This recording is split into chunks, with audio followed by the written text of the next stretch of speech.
గౌతమ్ గారు నేను ఇంకా రాలేదని కంగారు పడుతూ ఉండుంటారు. ఇప్పుడెలా?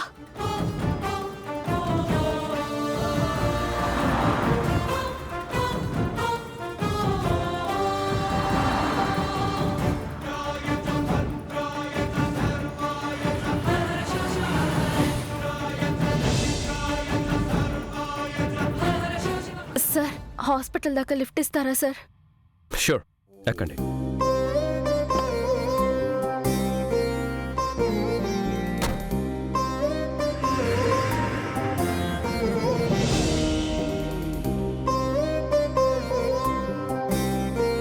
Thank you sir. ఎక్కడికి వెళ్ళాలండి? హాస్పిటల్కి వెళ్ళాలండి.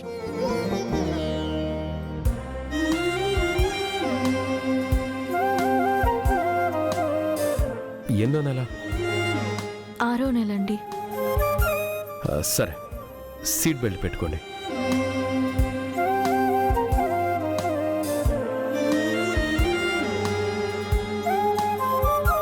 వాటర్ తాగండి. థ్యాంక్స్ అండి.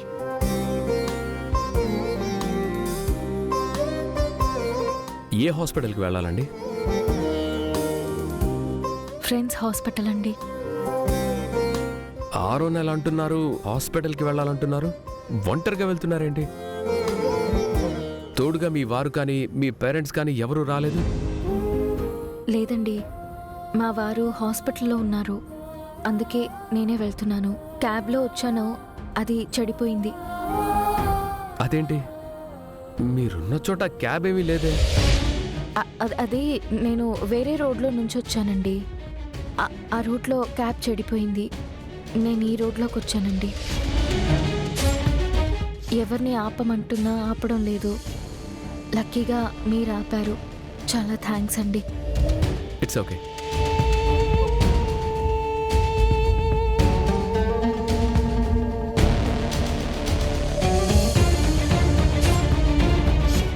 ఏంటండి టెన్షన్ పడుతున్నారు?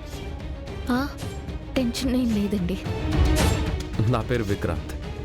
నా పేరు అహల్య. ఓ, నైస్ నేమ్. టెన్షన్ ఏం అవ్వకండి. మీరు టైంకి హాస్పిటల్కి వెళ్తారు. రిలాక్స్డ్గా కూర్చోండి.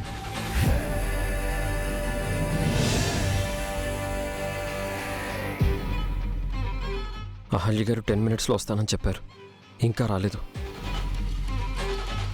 మరోవైపు ఈ బుల్లబ్బాయి ఏమో తప్పించుకున్నాడు. అహల్య గారు ఇంకా రాలేదు. ఏం జరుగుతోంది? ఒకసారి అహల్య గారికి ఫోన్ చేస్తే.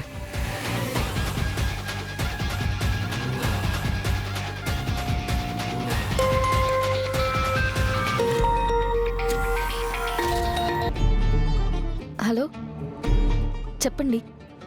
అహల్య గారు, మీరు 10 మినిట్స్లో వచ్చేస్తానన్నారు, ఇంకా రాలేదు. అసలు ఎక్కడున్నారు మీరు? అది నేను వస్తున్న కారు కొంచెం ట్రబుల్ ఇచ్చిందండి. మీకేం కాలేదు కదా? మీరు బాగానే ఉన్నారు కదా? నాకేం కాలేదు, కంగారు పడకండి. నేను వేరే వాళ్ళని లిఫ్ట్ అడిగి హాస్పిటల్కి వస్తున్నాను. మీరు నిజమే చెప్తున్నారు కదా? మీకేం కాలేదు కదా? బుల్లబ్బాయి గురించి గౌతమ్ గారికి చెప్పాలా వద్దా? అసలే గౌతమ్ గారు చాలా టెన్షన్లో ఉన్నట్టున్నారు. మళ్ళీ ఈ మాట కూడా చెప్పి ఆయన ఇబ్బంది పెట్టడం ఎందుకు? లేదండి, ఏం కాలేదు. నేను ఒక 5 మినిట్స్లో వచ్చేస్తానండి. మీరేం టెన్షన్ పడకండి. సరే, జాగ్రత్తగా రండి.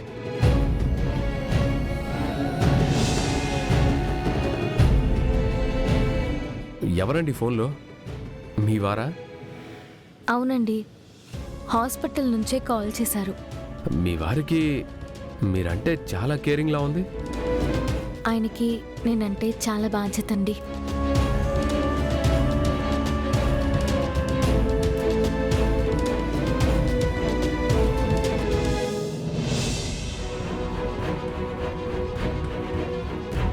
తను పెళ్లికి ముందే తెల్లయింది, వేరే ఎవరితోనూ కాదు, నాతో. తన కడుపులో ఉన్న బిడ్డకి తండ్రిని నేనే. అహల్య విషయంలో నువ్వు అబద్ధం చెప్తున్నావని నాకు అర్థమవుతుంది గౌతమ్. నాకు తెలుసు నువ్వు నన్ను తప్ప ఇంకెవ్వరిని ప్రేమించలేదు. అహల్య కడుపులో ఉన్న బిడ్డకి తండ్రివి నువ్వు కాదు. ఎదుటి వాళ్ళకి సాయం చేయాలి అనే నీ మంచితనాన్ని బలహీనతగా తీసుకొని అహల్య నిన్ను ట్రాప్ చేసి పెళ్లి చేసుకొని ఉంటుంది. ఏదేమైనా ఈ విషయం నేను త్వరలోనే తేల్చేస్తాను. అసలు గుట్టేంటో నేను బయటికి లాగుతాను.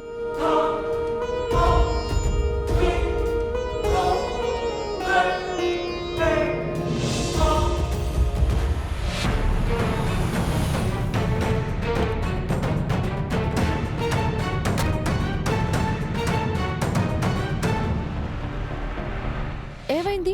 ఏమో పాపం యాక్సిడెంట్ అయి పడిపోయి ఉన్నాడమ్మా. అయ్యో, చనిపోయాడా? లేదు, ప్రాణాలతోనే ఉన్నాడు. మరి ప్రాణాలతో ఉంటే చూస్తూ ఉన్నారేంటి? అంబులెన్స్ కి ఫోన్ చేయడమో అతన్ని హాస్పిటల్ కి తీసుకెళ్లడమో చేయాలి కదా. భలేవారు మేడం, ఇది యాక్సిడెంట్ కేసు, ముట్టుకుంటే ప్రాబ్లం అవుతుంది. ఇప్పుడు ఇలాంటి విషయాల్లో పోలీసులు ఏమి అనరని కోర్టు తీర్పిచ్చింది కదా. ఒక మనిషి ప్రాణం కన్నా మీకు భయమే ఎక్కువ. అతన్ని తీసుకొచ్చి నా కారులో పడుకోబెట్టండి. నేను హాస్పిటల్కి తీసుకెళ్తాను. ఆడపిల్ల, మీకెందుకు మేడం రిస్క్? చిక్కుల్లో పడతారు.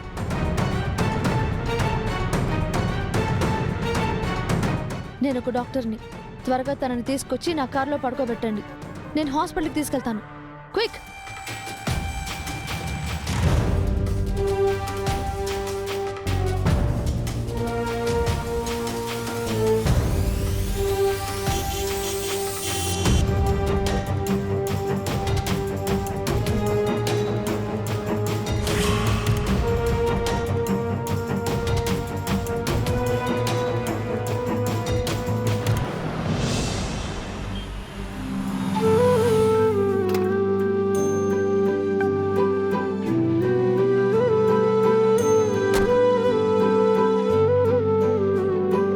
చాలా థ్యాంక్స్ అండి.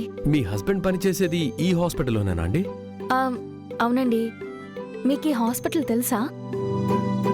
చాలా బాగా తెలుసండి. ఎలా తెలుసండి? ఆ, అది నాకు తెలిసిన ఒక అమ్మాయి ఈ హాస్పిటల్లోనే పనిచేస్తుంది. మీకు తెలిసిన అమ్మాయా లేక మీరు ఇష్టపడుతున్న అమ్మాయా? ఇష్టపడుతున్న అమ్మాయే అనుకోండి. అవునా? ఎవరండి ఆ అమ్మాయి? తను కూడా డాక్టరేనండి. డాక్టరా? పేరేంటండి? అది మీ పేరు చెప్పండి చాలు. You know what? Go to hell. Angry bird. ఇష్టపడ్డ అమ్మాయి పేరు తెలియదని చెప్తే బ్యాడ్గా ఉంటుందేమో. తను యాంగ్రీ బర్డ్ అండి. యాంగ్రీ బర్డా? అదేం పేరండి? అంటే తనెప్పుడు కోపంతో ఉంటుంది, అందుకే ముద్దుగా ఆ పేరు పెట్టుకున్నాను. సరే అండి, నేను వెళ్ళొస్తాను. అదేంటండి, నాకింత దూరం లిఫ్ట్ ఇచ్చారు, పైగా మీరు ఇష్టపడే అమ్మాయి ఈ హాస్పిటల్లో పనిచేస్తుంది అంటున్నారు. లోపలికి రండి, ఆ అమ్మాయితో మాట్లాడి వెళ్దురు గాని. లేదండి, తను కొంచెం కోపంగా ఉంది.